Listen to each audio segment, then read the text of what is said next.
영화에 관심이 있다면 한 번쯤 들어봤을 법한 홀드백이라는 단어.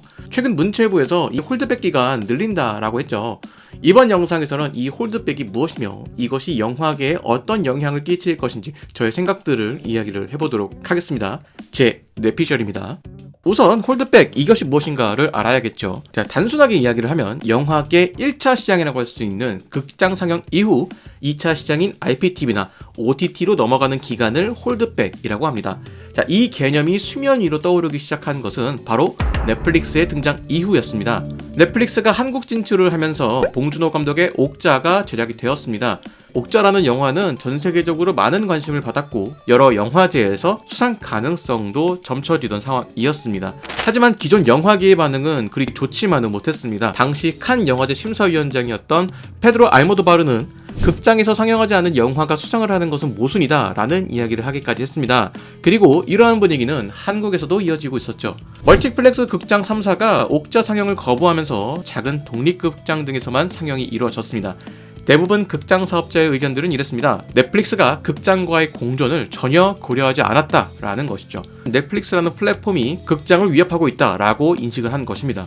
이후에도 여러 사건들을 겪으면서 영화계의 홀드백이라는 개념이 수면 위로 떠오르게 됩니다. 현재 극장 시장은 한국 영화를 기준으로 약 3개월 정도의 홀드백 기간을 가지고 넷플릭스 영화가 개봉할 경우 약 2주 정도의 홀드백 기간을 가지는 것으로 알려져 있습니다. 자, 이런 홀드백 기간을 문체부에서는 6개월로 늘리는 것을 고려하고 있다라고 하죠. 당장 모든 영화에게 적용하는 것이 아니라 문체부의 지원을 받는 영화만 지원 조건으로 6개월을 제시할 것으로 보입니다. 홀드백 기간이 변화하게 됨으로써 각 사업자들의 이해관계를 살펴볼 수가 있을 겁니다. 자, 우선 홀드백 기간이 늘어나면 가장 이득을 보는 쪽은 당연히 극장 사업자가 될 것입니다. 영화가 개봉을 하게 되면 극장에서만 상영 가능한 기간이 늘어나게 되면서 사람들이 더더욱 극장을 찾게 된다라는 것이죠. 자, 그리고 이득을 보게 될 또 다른 곳이 바로 문체부입니다. 정확히는 그 산하에 있는 영진이가 되겠죠. 현재 극장에서 여러분이 영화 한 편을 보게 되면 영화 발전기금 명목으로 티켓 금액의 3%가 영진이로 가게 되어 있습니다. 이 이야기는 뒤에 조금 더 다시 하도록 하고요. 반대로 홀드백 기간이 짧아지게 되면 2차 시장이나 OTT 사업자들이 이득을 본다라고 할 수가 있습니다. 극장 개봉으로 화제성 있는 작품들이 바로 2차 시장으로 넘어오게 되면 극장에서의 관심을 그대로 2차 시장으로 이어갈 수 있기 때문이죠. 자, 그렇다면 영화를 제작하는 입장에서는 무엇이 좋냐라고 물어본다면 반반이라고 말씀드릴 수 있을 것 같습니다. 영화 제작사 입장에서는 극장에서 상영하는 것이 수익 면에서는 훨씬 도움이 됩니다. OTT는 판권을 구매하는 개념이기 때문에 추가적인 수익을 기대하기는 어렵지만 극장 상영은 꾸준히 수익이 나올 수 있는 구조를 가지고 있다는 것이죠.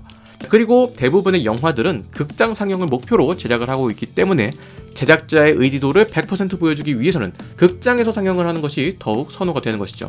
특히나 좋은 장비와 좋은 시설로 영화를 보게 되면 호감도가 더더욱 올라가게 되는 것도 있을 겁니다. 자, 반면 극장에서 크게 재미를 보지 못한 영화의 경우 빠르게 2차 시장으로 넘어가게 되는 선택을 하면서 조금 더 높은 가격으로 판권을 판매할 수 있다는 것입니다. 자, 그렇기에 영화에 따라서 극장의 흥행 수준에 따라서 여러 선택을 할 수 있게 된다라는 것이죠. 자, 더불어 독립 및 저예산 영화의 경우 빠르게 2차 시장에 가는 것이 도움이 된다라고 판단할 영화들도 있을 겁니다. 홀드백 기간이 길어진다고 해서 상영 회차를 고장받는 것이 아니라 하루에 한두 회차 정도만 상영하는 식으로 상영이 끝난 것도 아니고 안 끝난 것도 아닌 연명치료만 하는 느낌의 상황이 벌어질 수 있다라는 것이죠. 상황에 따라서 계약에 따라서 다양한 선택을 할 수가 있기 때문에 문체부에서도 이것을 법제화하는 것에는 어느 정도 부담이 있을 것이다 라는 것입니다. 앞서 이야기한 것처럼 영진이는 극장 수익의 일부를 발전기금으로 걷어들여서 운영을 하고 있습니다. 비유하자면 영화 시장의 세금 같은 그런 개념인데 세수를 확보하는 방법이 극장 상영의 비중이 상당히 높다라는 것입니다. 즉 극장이 잘 되면 잘 될수록 영진이도 돈을 번다라는 것이죠. 자, 그런 영진이가 최근 전염병으로 인해서 극장 사업이 부진을 겪으면서 발전기금 부족에 시달리고 있다라는 기사가 있습니다. 물론 발전기금을 받아서 독립영화 및 저예산 영화 제작 지원을 하기도 하고 한국 영화 제작에 여러 지원을 하긴 하지만 기관 유지를 위해서는 어느 정도의 수익이 필요한 것은 어쩔 수가 없는 사실이죠. 그렇기 때문에 지금의 홀드백 기간 연장이 영진이의 자금 사정이 반영된 결과물이다라는 시선도 존재할 수 있다는 것입니다. 그렇기 때문에 이것이 영진이를 지키는 방법은 맞을 겁니다. 한편으로는 영화 발전 기금을 확보하는 다른 방법을 만드는 것이 필요한 것이 아닌가라는 생각이 들기도 하고요. 다른 국가에서는 자국에 진출하는 OTT 사업자에게 자국 영화에 의무적으로 투자를 해야 한다라는 조건으로 진출을 허락하기도 하는 것처럼 말이죠. 그렇기 때문에 저는 지금의 홀드백 기간 연장이 극장과 영진이에게는 유리할 수 있겠지만 영화 제작 및 영화인들에게는 긍정적인 영향만 주는 것은 아닐 수도 있다라고 생각을 합니다. 오히려 영화 제작자들은 홀드백 기간보다는 객단가 문제가 더욱 시급하다라고 이야기를 하고 있기도 하죠. 관련하여 문체부에서도 홀드백 기간에 대한 고민과 함께 객단가 고민도 함께 하고 있습니다. 이러한 이야기에 언뜻 드는 생각이 티켓 가격이 정해져 있는데 왜 객단가가 필요한가? 라는 생각이 들 수도 있을 것 같은데요. 이것은 최근에 문제가 되고 있는 쿠폰과 관련된 문제입니다. 최근 노량 개봉에 맞춰서 김한민 감독이 극장 3사에 쿠폰을 배포하지 말아달라라는 메일을 썼다고 하죠. 최근 극장 3사는 온갖 다양한 이름의 이벤트로 무료 쿠폰 및 할인 쿠폰을 뿌리고 있습니다. 영화가 개봉하면 대략 5,000명 정도는 할인된 금액으로 혹은 무료로 영화를 본다고 해도 과언이 아닐 정도로 꽤나 많은 물량을 풀고 있습니다. 그렇기 때문에 전체 관객 대비했을 때 티켓의 평균 가격이 떨어졌다라는 것입니다. 실제로 비교를 해보면 2019년에 개봉한 기생충은 약 1,031만 명의 관객이 들었고 총 극장 매출은 약 870억으로 집계가 되었습니다. 단순히 매출에서 관객 수를 나눈 1인당 티켓 가격은 약 8,480원으로 집계가 되었습니다.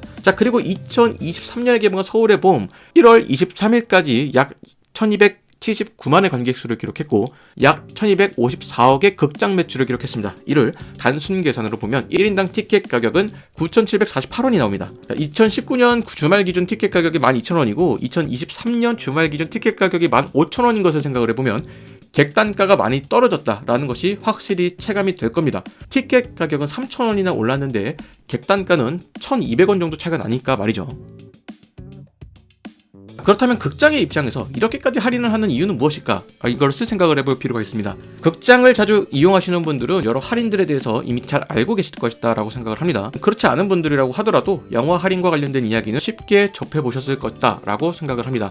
하다못해 통신사 할인을 떠올리기도 하고 관람권이나 기프티콘을 이용하기도 하죠. 그런데 이 할인들에는 한 가지 특징이 있습니다.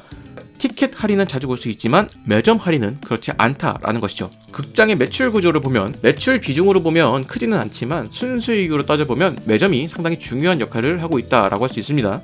티켓의 판매 수익은 오롯이 극장만의 수익은 아닙니다.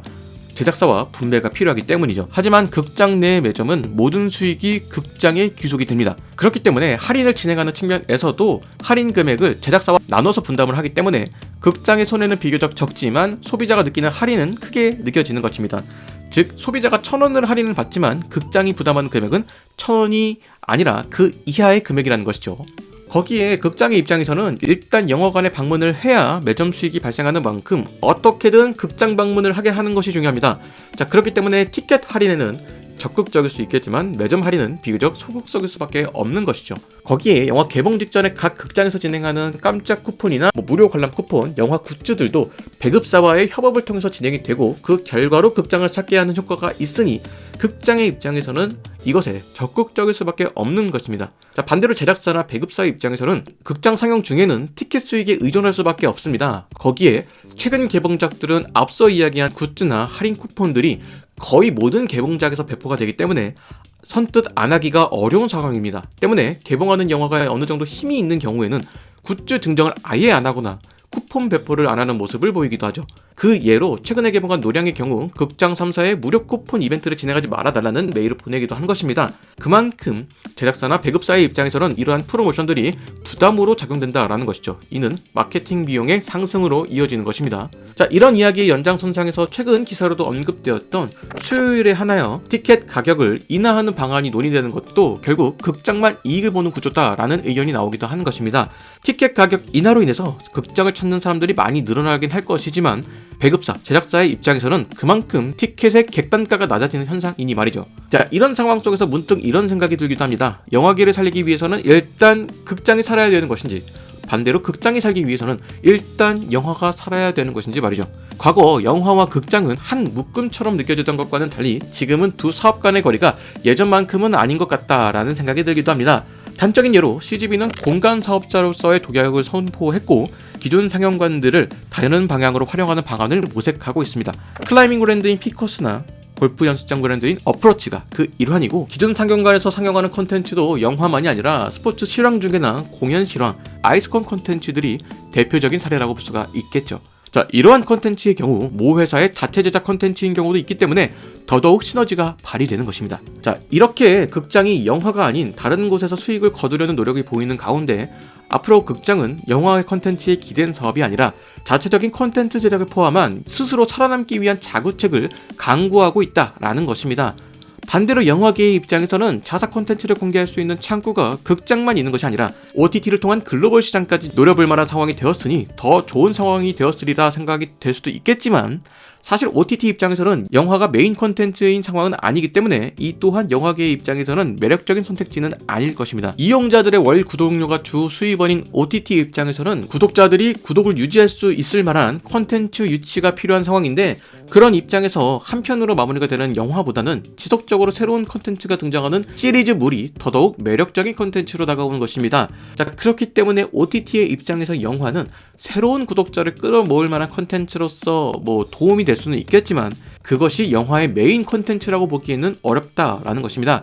자, 그렇기 때문에 현재 영화라는 콘텐츠는 어느 한 곳에 안주할 수 없는 그런 상황이 아닌가 싶기도 한 것이죠. 자, 그럼에도 영화는 영상 콘텐츠가 만들 수 있는 가장 높은 기술력과 자본을 투입할 수 있는 가장 정점에 있는 콘텐츠라고 할 수가 있습니다. 가장 중요한 것은 영화라는 콘텐츠는 다른 영상 콘텐츠들과는 달리 예술이라는 가치를 품을 수 있다라는 점에서 영화만의 차별점이라고 볼 수가 있을 겁니다.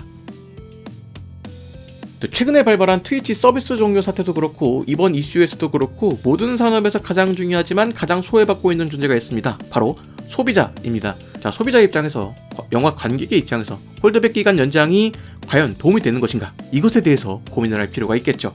저 개인적인 의견을 말씀을 드려보자면 홀드백 기간 연장이 소비자의 입장에서는 크게 영향이 없다라고 생각을 합니다. 최근에 OTT가 활성화가 되면서 극장이 아닌 OTT 직행을 선택하는 영화들도 많아지고 있습니다. 그런 면에서 홀드백 기간이 길어지게 된다면 흥행 수준이 애매할 것 같은 그런 영화들은 극장을 안 거치고 바로 OTT로 갈 확률도 높아지는 것이다 라고 생각을 합니다. 기존에 영화의 규모가 작거나 큰 흥행을 기대하기 어려운 영화의 경우 극장 개봉이 진행된 이후에 빠르게 2차 시장으로 넘어가서 극장에서 보기 애매하다고 생각되는 관객들에게 또 다른 선택지를 주게 되면서 그렇게 해서라도 선택을 받으려고 하는 것입니다. 실제로 2차 시장의 흥행 순위를 보다 보면 극장에서 흥행을 한 영화보다는 극장에서 흥행이 애매하긴 하지만 관심이 갈 만한 영화들이 상위권에 위치하는 것을 볼 수 있습니다. 즉, 영화가 애매하게 재미있을 것 같다면 극장보다는 2차 시장에서 더 많은 선택을 받게 된다라는 것입니다.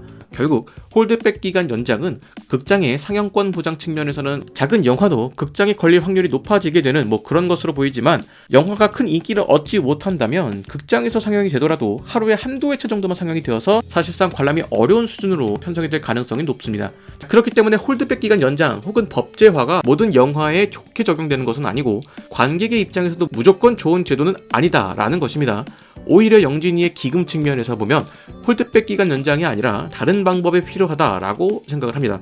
현재 영진이에서는 한국에서 제작되는 여러 영화들에 대한 지원 사업을 벌이고 있습니다.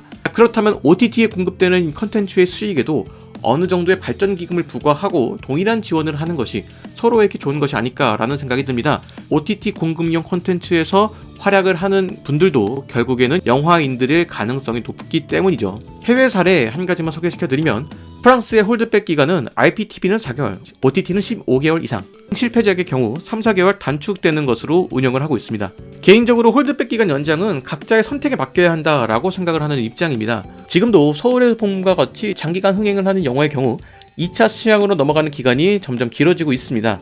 영화에 따라서 흥행이 안 되더라도 극장에서 장기 상영을 하고 싶을 수도 있고 빠르게 2차 시장으로 넘어가고 싶을 수도 있습니다. 적어도 컨텐츠 사업자의 의지가 반영될 수 있는 환경이 조성되어야 한다라는 것입니다. 개인적인 생각으로는 OTT로 풀리면 봐야겠다라고 생각하는 사람이 홀드백 기간이 길어진다고 해서 극장을 찾을 일은 적을 것 같다라고 생각을 합니다. 반대로 극장을 찾는 것보다는 집에서 영화를 보는 것을 즐기는 분들도 있을 겁니다. 결국 정답은 양질의 컨텐츠를 생산하는 것이 가장 이상적인 일이다라고 말씀드릴 수 있을 것 같아요. 그리고 그 컨텐츠를 극장에서 보는 것이 가장 이상적인 형태다라고 저는 생각을 합니다. 제작자는 그것을 의도하고 제작하는 것이니 의도대로 보는 것이 가장 좋겠죠. 하지만 변화된 컨텐츠 소비 환경을 무시할 수는 없는 것입니다. 결국 소비자가 원하는 대로 공급자는 맞춰주고 변화해야 하니 말이죠. 참 어려운 문제입니다. 홀드백 기간이라는 것이 어느 정도 필요하긴 하지만 법제화까지 필요하다라고 보기에는 어렵지만 최소한의 기간은 필요하다라는 생각에는 동의하고, 영진이 지원작에 하나여 홀드백 기간을 연장하는 것도 영진이 입장에서는 충분히 제시할 수 있는 조건이라고 생각을 합니다. 앞서 언급한 프랑스의 사례도 좋아 보이긴 하고요. 오늘의 이야기는 여기까지입니다. 여러분들은 홀드백 기간에 대해서 어떻게 생각을 하시나요?